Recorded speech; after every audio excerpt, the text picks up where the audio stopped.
बिस्मिल्लाहिर्रहमानिर्रहीम। अस्सलाम वालेकुम स्टूडेंट्स, मैं हूं वाजिद अली कंबो, आपका chemistry teacher. Student second year chemistry chapter 11 और आज हम पढ़ने जा रहे हैं रिएक्शंस ऑफ फिनोल। तो ये आगाज करते हैं। My dear students, reactions of phenol, हम फिनोल में दो तरह के रिएक्शन हम डिस्कस करेंगे। पहले हमारे पास आ गए reactions of phenol due to OH group, और फिर हम स्टडी करेंगे reactions of phenol due to benzene ring. तो पहले हम आगाज करते हैं reactions of phenol due to OH group. My dear student, आपने देखा है कि ये मेरे पास फिनोल है। आप फिनोल में देख सकते हैं बेंजीन रिंग के ऊपर ये OH ग्रुप है। अब ये जो OH ग्रुप है, इसकी वजह से ये जो रिंग है इसकी रिएक्टिविटी इंक्रीज करती है। और एक और भी याद रखना कि ये जो बेंजीन के ऊपर ये जो हाइड्रोक्सिल ग्रुप है O और H, हमने ये पढ़ा कि अगर यहां से H को रिमूव किया जाए तो we have the phenoxide ion, and this phenoxide ion it has 5 resonance contributing structure, so this one is the stable ion. तो पहले जो हम रिएक्शन पढ़ रहे हैं ना, उसमें बेंजीन रिंग इन्वॉल्व नहीं है, उसमें सिर्फ और सिर्फ बेंजीन रिंग के ऊपर ये जो OH ग्रुप है ये इन्वॉल्व है। तो पहला जो रिएक्शन इसमें है that is the salt formation. Student, हमने पढ़ा कि ये जो फिनोल है, phenol show the acidic properties, और आप जानते हैं कि जब कोई एसिड किसी बेस से रिएक्शन करता है तो हमारे पास सॉल्ट और वाटर बनता है। तो ये मेरे पास phenol which shows acidic properties when it is treated with sodium hydroxide which is an alkali, जो कि बेस है। रिएक्शन क्या होगा? एसिड बेस रिएक्शन हुआ। माय डियर स्टूडेंट, एसिड ने H दिया, बेस ने OH दिया, यूं ये वाटर बन गया।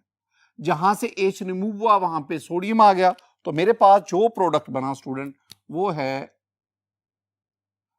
ये बेंजीन रिंग, और ये आप शो करेंगे बॉन्ड, ये ऊपर O नेगेटिव फिनॉक्साइड, और यहां पे सोडियम आयन आ गया। ये मेरे पास सॉल्ट बना, इसका नाम है sodium phenoxide. My dear student, this one is the salt, और साथ ही साथ हमारे पास क्या असर हुआ? Water, H2O। This sodium phenoxide जो हमारे पास बना, this one is a salt, and this reaction is acid base reaction. दूसरा जो हमारे पास रिएक्शन है दैट इज एस्टर फॉर्मेशन। अब आप इसमें देखें कि जब phenol acetyl chloride, this one is CH3 double bond O Cl, this one is acetyl chloride,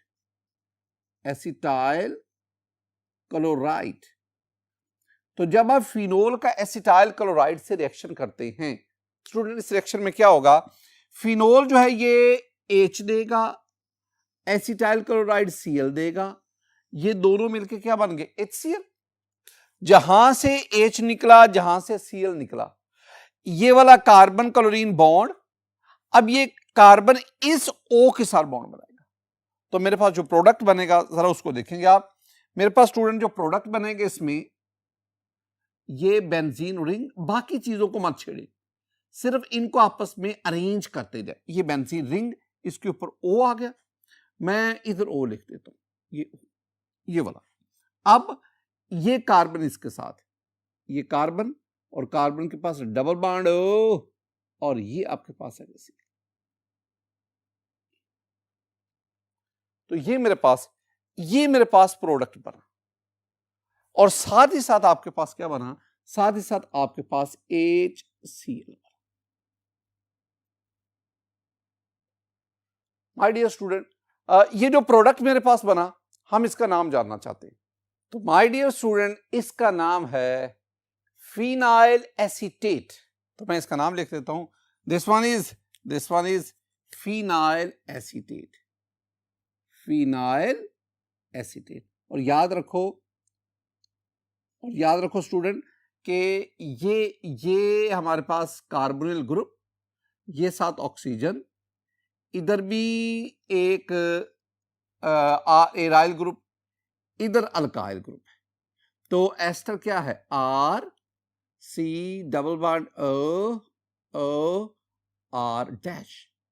अब ये C डबल बॉन्ड O ये आ गया, एक तरफ ये अल्काइल ग्रुप, दूसरी तरफ एराइल ग्रुप, तो हमारे पास ये जो बना this one is an ester, ये आपके पास एस्टर। ये जो दो रिएक्शन हैं, इन दो रिएक्शंस में वाज़े तौर पे नजर आ रहा है कि इसमें भी ये OH बॉन्ड ब्रेक हुआ, इसमें भी ये OH बॉन्ड ब्रेक हुआ। बिल्कुल इसी तरह माय डियर स्टूडेंट, अगर आप फिनोल लें, फिनोल का रिएक्शन सोडियम से करवाएं, सोडियम इज द मेटल, जब रिएक्शन करवाएंगे तो आपके पास सोडियम फिनॉक्साइड बनेगा, 7 हाइड्रोजन गैस इवॉल्व होगी। मैंने एक दिन आपको बताया था कि अगर कोई सब्सटेंस मेटल से रिएक्शन करके हाइड्रोजन गैस इवॉल्व करे तो दैट इज एन एसिड। ये जो रिएक्शन मैं आपको एक्स्ट्रा बता रहा हूं, ये भी फिनोल की एसिडिक नेचर उसको कंफर्म करता है। माय डियर स्टूडेंट, वो रिएक्शन जिसमें फिनोल का OH ग्रुप इन्वॉल्व है, एक और भी है, that is the reduction by zinc. आइए उसको देखते हैं। माय डियर स्टूडेंट, अब हम पढ़ेंगे फिनोल का जिंक के साथ रिएक्शन। देखें, ये मेरे पास फिनोल है, जब आप इसका जिंक से रिएक्शन करवाते हैं, जिंक क्या करेगा, जिंक से ऑक्सीजन निकाल लेगा। जब जिंक ऑक्सीजन ले जाएगा ना, तो आपके पास बन जाएगा जिंक ऑक्साइड ZnO प्लस, अब फिनोल तो नहीं रहा, अब आपके पास ये बेंजीन रिंग, अब ये यहां पे ना H था, उस H की जगह पे OH आया था। अब जब आपने O निकाल दिया तो ये H दोबारा इसको मिल जाएगा, जब H दोबारा मिलेगा तो you will get the benzene. आपके पास क्या हासिल हुआ, बेंजीन हासिल हुआ। अब इसमें एक चीज देखिए, ये जो है ना zinc, zinc is a metal, metal, और स्टूडेंट याद रखना metals are mostly reducing agent, reducing agent.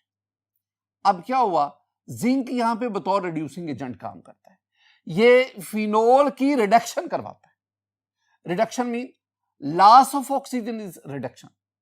अब फिनोल से ऑक्सीजन जिंक ले लेता है, जब फिनोल से जिंक ऑक्सीजन जाता है तो फिनोल की क्या होगी, रिडक्शन, और जब फिनोल रिड्यूस होता है तो रिड्यूस होकर ये क्या बनाता है, बेंजीन।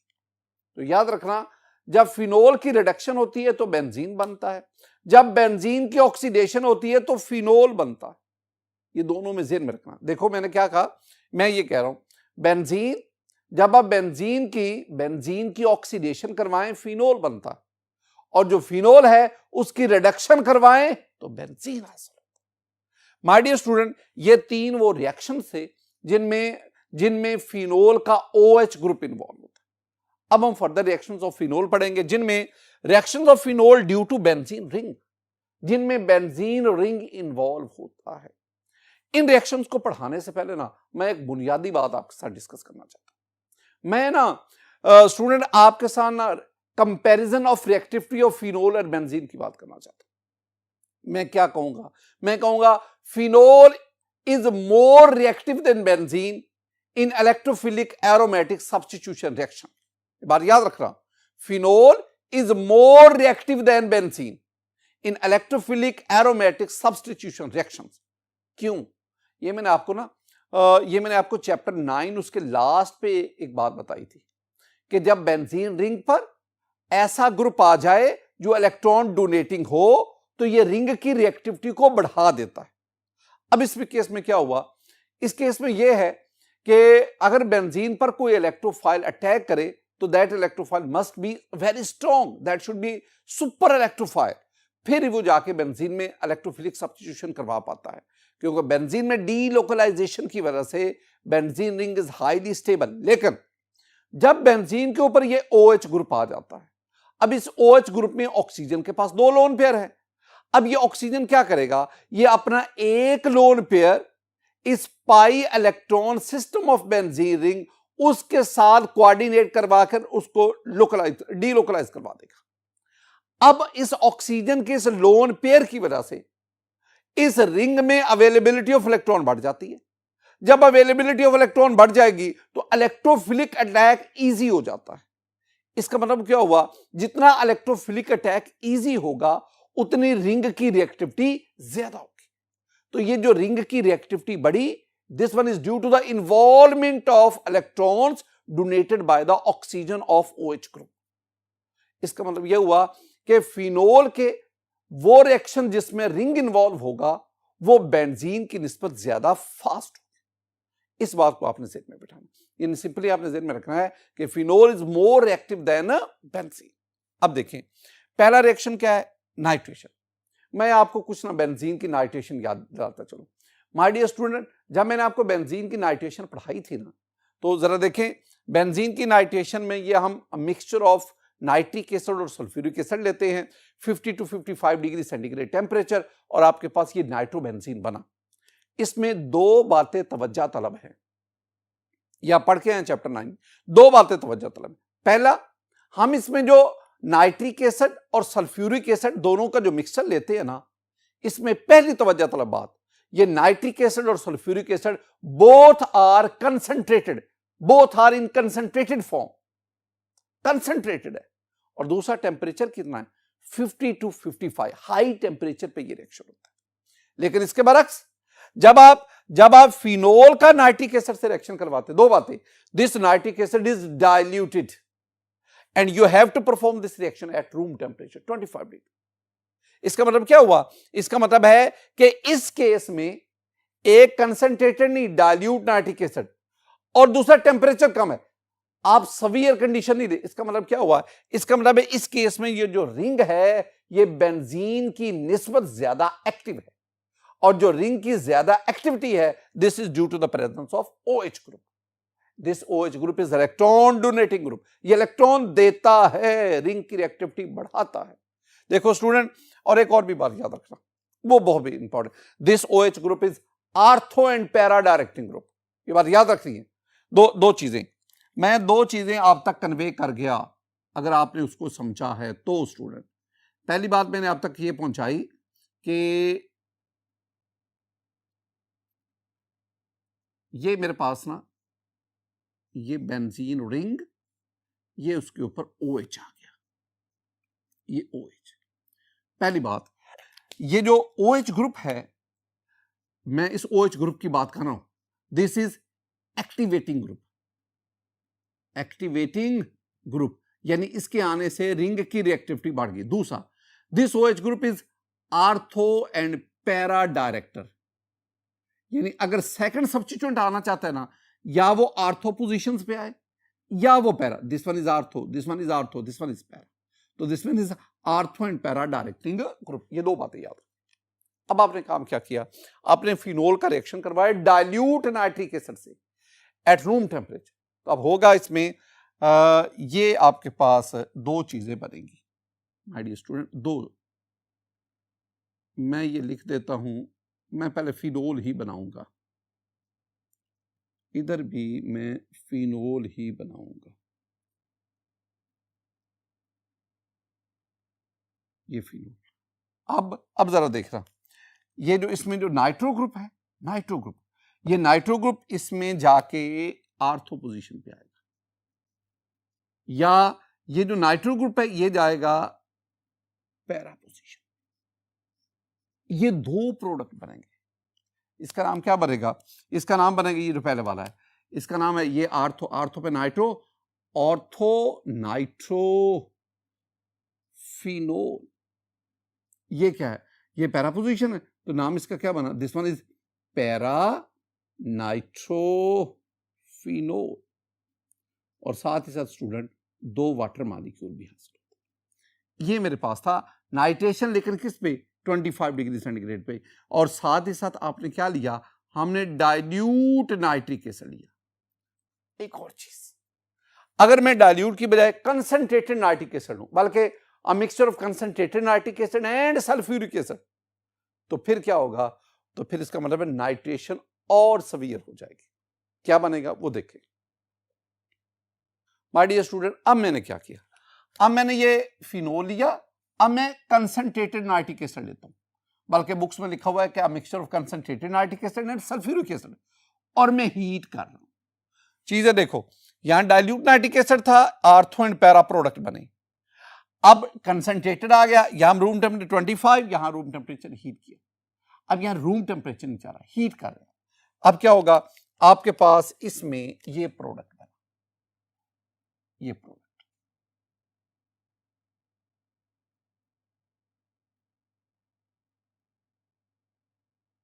यहां पे आ गया OH, बड़ा इंपॉर्टेंट ये प्रोडक्ट है। और ये आपके पास यहां पे NO2, यहां पे NO2 और यहां पे NO2, और साथ आपके प्लस 3H2। इंपॉर्टेंट क्या है इसमें? इंपॉर्टेंट इसमें इसका नाम। स्टूडेंट इसके दो नाम है। इसका जो अयोपिक है ना, अयोपिकली अगर आप देखेंगे, ये कार्बन नंबर 1 है, ये 2 है, ये 3 है, ये 4 है, ये 5 है, ये 6 है।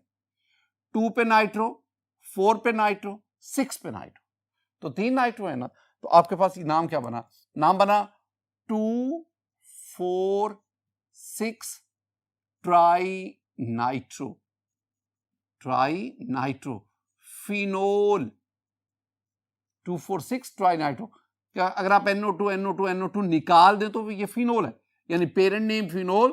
दीज आर सब्स्टिट्यूएंट किस किस पोजीशन पर? 2 पर, 4 पर, 6 पर, और तीनों सब्स्टिट्यूएंट नाइट्रो है। 2, 4, 6 try nitrophenol and it's common name is picric acid, picric acid. This is highly explosive material. ये जो पिक्रिक एसिड है, ये धमाका खेज मवाद है, हाईली एक्सप्लोसिव मटेरियल। वजह ये एक स्टूडेंट, जब इसकी ना डिकम्पोजिशन होती है तो वो सडनली कार्बन मोनोऑक्साइड, नाइट्रोजन और स्टीम वगैरह उसमें चेंज होता है, और जिसके दौरान वॉल्यूम बहुत बढ़ जाता है और ये शॉक के साथ एक्सप्लोड करता है। That is why it is an explosive material. This one is 2,4,6 trinitrophenol and it is commonly known as picric acid. बाज दफा क्वेश्चन क्या आता है?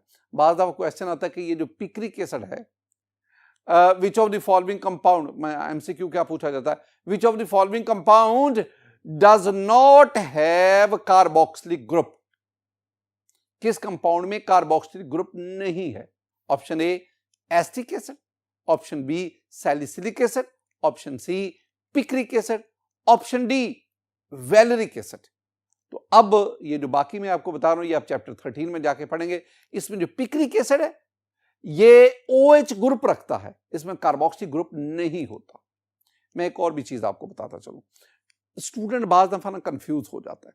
मैं दो चीजें आपके सामने लाता हूं। ये मेरे पास टोल्यूइन है, टोल्यूइन का नाइट्रिक एसिड से रिएक्शन करवाएं तो आपके पास ये 2,4,6 ट्राइनाइट्रोटोल्यूइन बनता है। This one is called TNT। This one is also an explosive material. Similarly आप ये फिनोल लें, फिनोल का कंसंट्रेटेड नाइट्रिक एसिड के साथ इसको हीट करें, you will get this product. This one is 2,4,6 trinitrophenol. This one is called picric acid. ये TNT और पिक्रिक एसिड ये दोनों एक्सप्लोसिव मटेरियल्स हैं। इन दोनों में नाइट्रिक एसिड इस्तेमाल हो रहा है, इन दोनों में नाइट्रेशन और बेंजीन रिंग हो रही है। अब दोनों में जो स्टार्टिंग मटेरियल वो डिफर कर रहा है।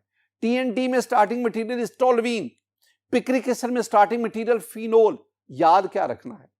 पिक्रिक एसिड, ये जो वर्ड पिक्रिक एसिड है इसका फर्स्ट लेटर क्या? P, और जिस स्टार्टिंग मटेरियल से बना फिनोल उसका भी पहला कैपिटल लेटर क्या है? P।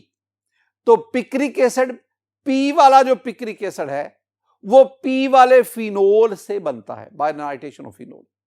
और TNT तो पहला उसमें क्या है? T।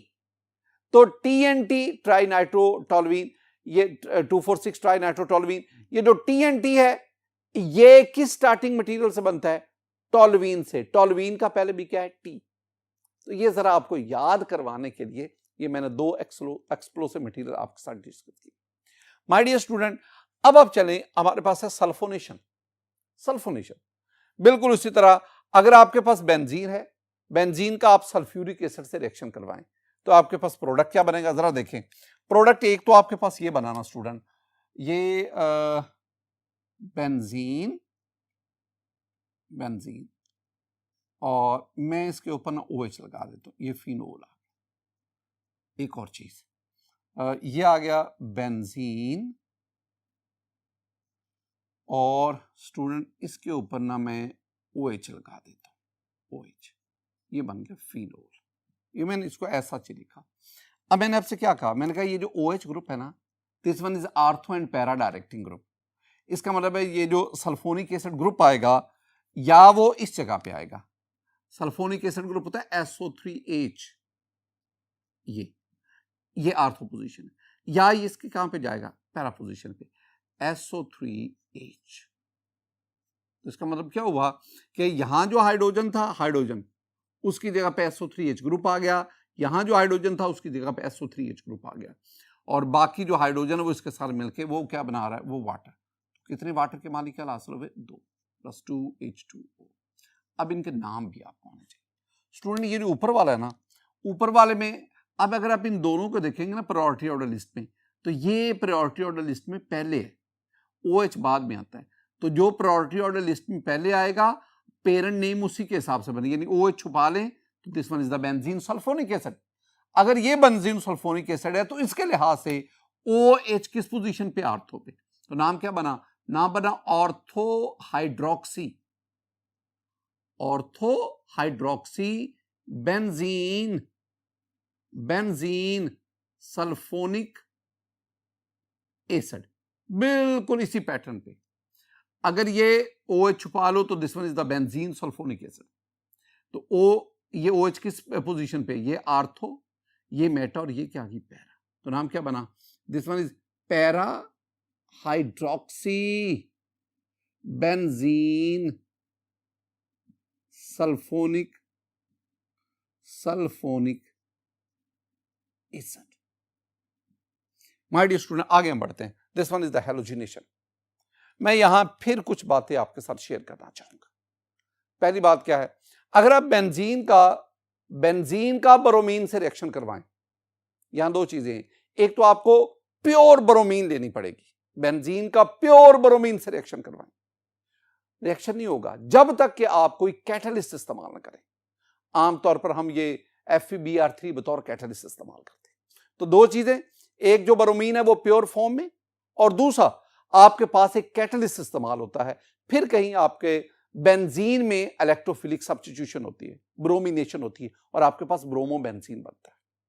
लेकिन जब मैं फिनोल की बात करता हूं, जब मैं बेंजीन के ऊपर OH ग्रुप लाता हूं जो कि रिंग की रिएक्टिविटी को बढ़ा देता है, तो अब प्योर ब्रोमीन के बजाय यहां पे ब्रोमीन वाटर भी इस्तेमाल हो सकता है, और ब्रोमीन वाटर के साथ ही ये फिनोल रिएक्शन करेगा, तो हमारे पास ये प्रोडक्ट बनता है। अब इसमें देखें, ये मेरे पास फिनोल है ब्रोमीन के साथ, this one is bromine water, and this one is also the aqueous solution of phenol. When aqueous solution of phenol is treated with bromine water, ये ज़हन में रखना है, when aqueous solution of phenol is treated with bromine water, हमारे पास product क्या बनेगा student? Product जो हमारे पास बनेगा वो जरा देख लें। ये बेंजीन आ गया, ये OH लगा दिया, फिनोल। अब वही ये OH group ortho and para, जो ऊपर मैं कहानी सुना के आपके आ रहा हूं, यहां Br आएगा, हाइड्रोजन को, यहां जो बेंजीन रिंग में जो हाइड्रोजन उसको Br सब्स्टिट्यूट करेगा, Br इज एन इलेक्ट्रोफाइल, यहां Br आएगा, यहां Br आएगा। इसका मतलब यहां से 3 हाइड्रोजन सब्स्टिट्यूट होंगे, वो हाइड्रोजन 3 ब्रोमीन के साथ मिलेंगे, तो आपके पास ये साथ ही साथ 3HBr भी हासिल होगा, 3HBr। अब ये जो product banana, this one is important, इसका नाम क्या है? देखो, ये है कार्बन नंबर 1, ये कार्बन नंबर 2, 3, 4, 5 और 6, 2 पे ब्रोमीन, 4 पे ब्रोमीन, 6 पे ब्रोमीन, तो नाम क्या बना? 2, 4, 6 ट्राई ब्रोमो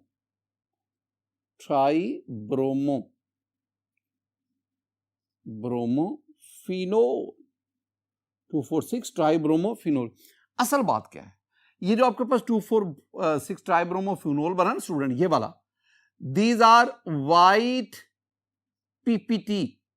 और मैं अक्सर आपसे एक बात करता हूं कि अगर किसी रिएक्शन में फिजिकल चेंज आ रही हो, सॉल्यूशन का कलर चेंज हो, कोई गैस इवॉल्व हो, प्रेसिपिटेट बने, कोई फिजिकल, यानी जिसको आप ऑब्जर्व कर सके, तो that can be used as a distinguished reaction. अब ये रिएक्शन भी ना, यानी आमतौर पर हम क्या करते हैं, हम ना ये orange solution of bromine and water ये लेते हैं, अब इसमें फिनोल को ऐड करते हैं। जब हम फिनोल को ऐड करते हैं तो डेफिनेटली हमारे पास ये वाइट प्रेसिपिटेट बनते हैं, क्लाउडी सॉल्यूशन हासिल होता है। इन वाइट प्रेसिपिटेट का बनना ये हमें कन्विंस कर रहा है कि यहां पे ब्रोमीन डीकलराइज होगी और जिसके साथ ये ब्रोमीन रिएक्शन कर रहा है दैट इज द फिनोल। ये एक फिनोल का डिस्टिंग्विश रिएक्शन भी है। माय डियर स्टूडेंट, इसके बाद हम बढ़ते हैं, नेक्स्ट हमारा रिएक्शन है that is the hydrogenation. Student, hydrogenation, addition of hydrogen. जब आप फिनोल में हाइड्रोजन ऐड करेंगे इन द प्रेजेंस ऑफ निकल, तो this one is the hydrogenation. और पता है आपको हाइड्रोजन कहां जाएगा? हाइड्रोजन रिंग के अंदर जो अनसैचुरेशन है उसको सैचुरेट करेगी।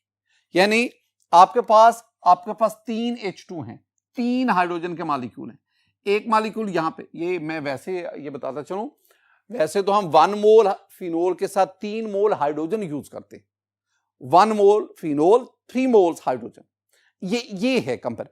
लेकिन मैं तो वो मॉलिक्यूल के सेंस में बात कर रहा हूं ना, यानी एक मॉलिक्यूल फिनोल के साथ हाइड्रोजन के 3 मॉलिक्यूल ये ऐड हुए, निकल इज द कैटलिस्ट, और आप हीट करेंगे तो अब क्या होगा? एक H2 यहां ऐड होगा, डबल बॉन्ड खत्म। एक H2 यहां ऐड हुआ, अनसैचुरेशन खत्म। एक H2 यहां ऐड हुआ, अनसैचुरेशन खत्म।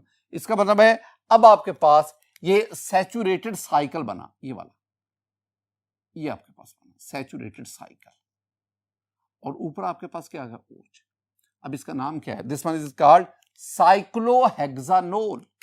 The name of this product is साइक्लोहेक्सानोल।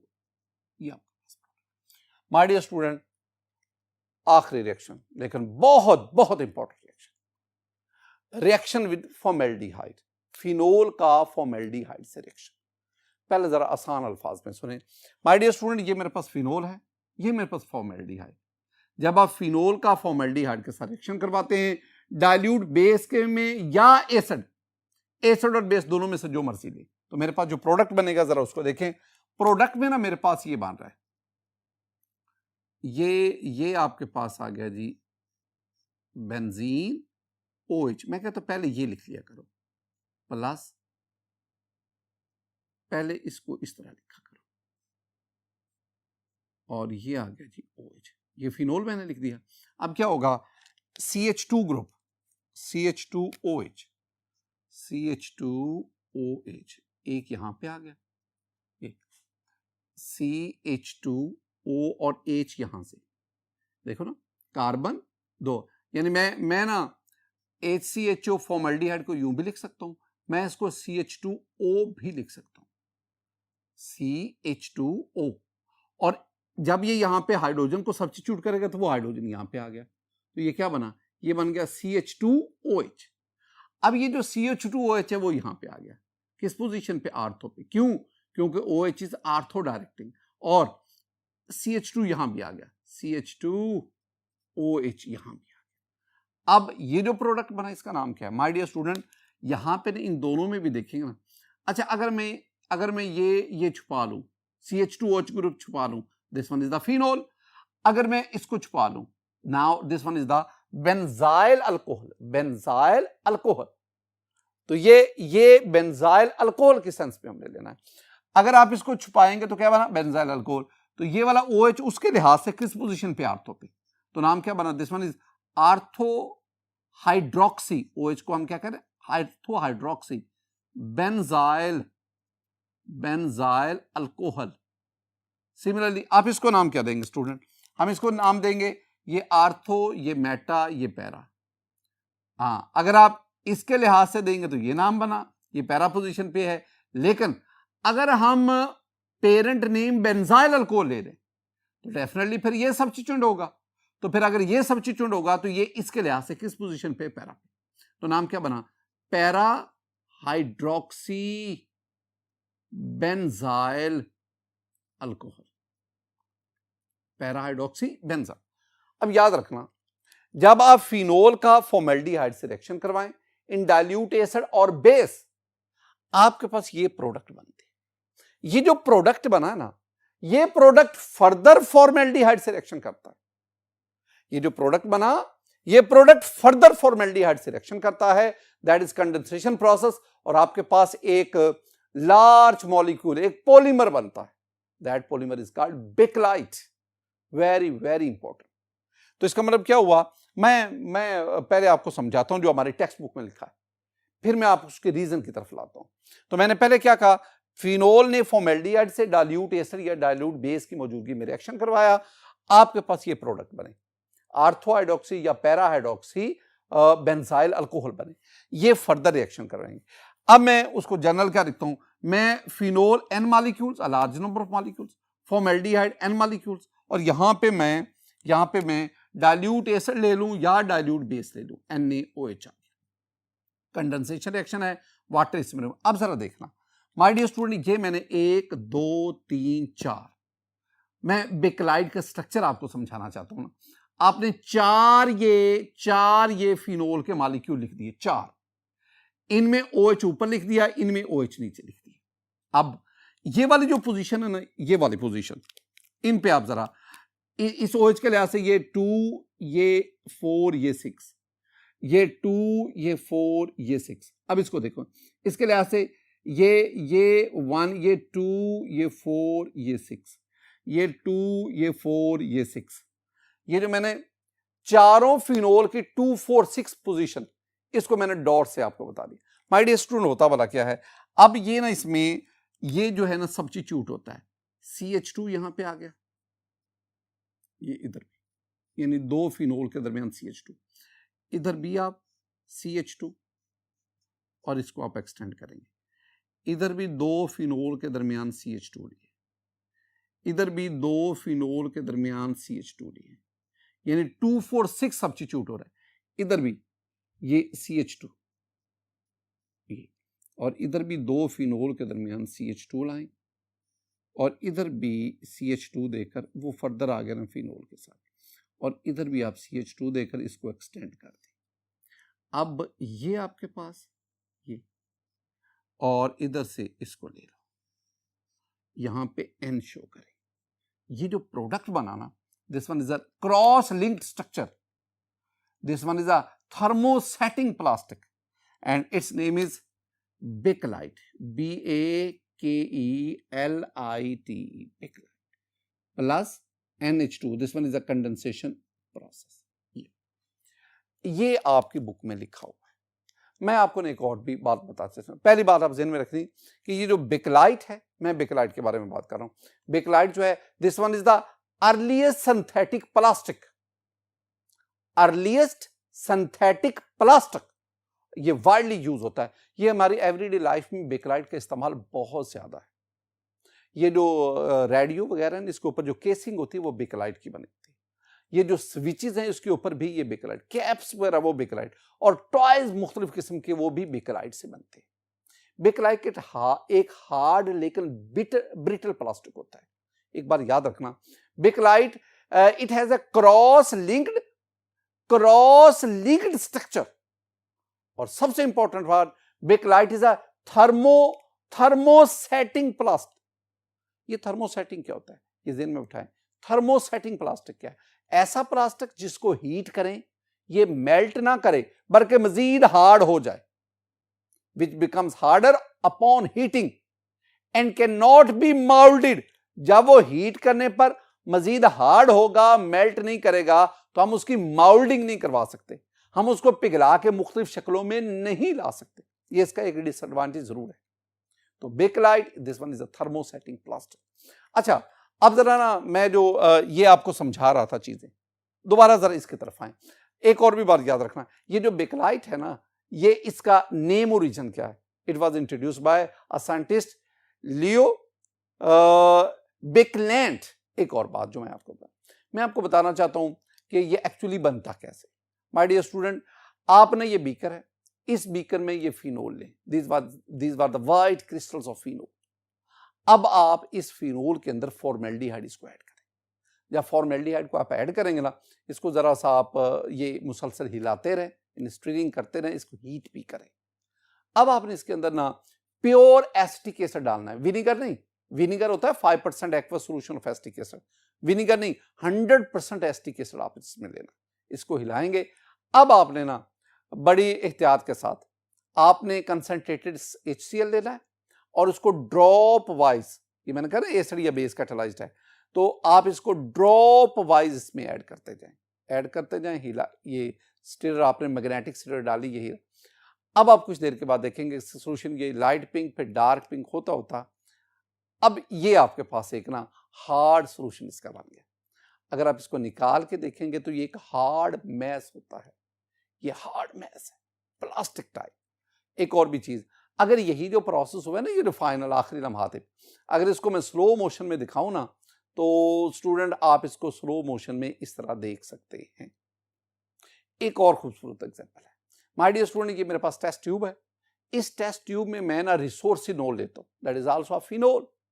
अब इस रिसोर्सिनोल में ना मैं ये वाटर ऐड करता हूं, डिस्टिल्ड वाटर, ताकि इसको मैं इसके अंदर ये जो फॉर्मेल्डिहाइड इसको इस दौरान इसको मैं हीट करता रहता हूं, बड़ा जेंटली हीटिंग। जब इसका टेम्परेचर ज्यादा हो जाए, हॉट ये सोल्यूशन बन जाए, अब आपने बड़ी एहतियात के साथ इसमें एक स्टिक जो है ना उसको ऐड करना है। जब आप इस स्टिक को ऐड करेंगे, अब आप इसको आहिस्ता आहिस्ता जेंटली हीट भी करते रहें, साथ ही साथ इसको आप विगोरसली स्टीरिंग भी जारी रखें। एक वक्त आएगा कि ये एक सॉलिड मैस में कन्वर्ट हो जाएगा। बड़ी एहतियात से इसको टेस्ट ट्यूब से बाहर निकाल दें।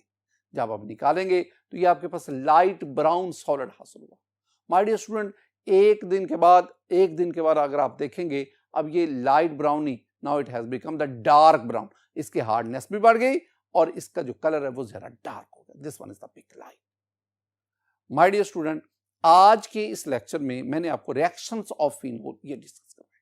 मेरी दुआ है कि अल्लाह ताला आप पर अपना फजल फरमाए, अल्लाह ताला आप पर अपना करम फरमाए। अस्सलामु अलैकुम व रहमतुल्लाह।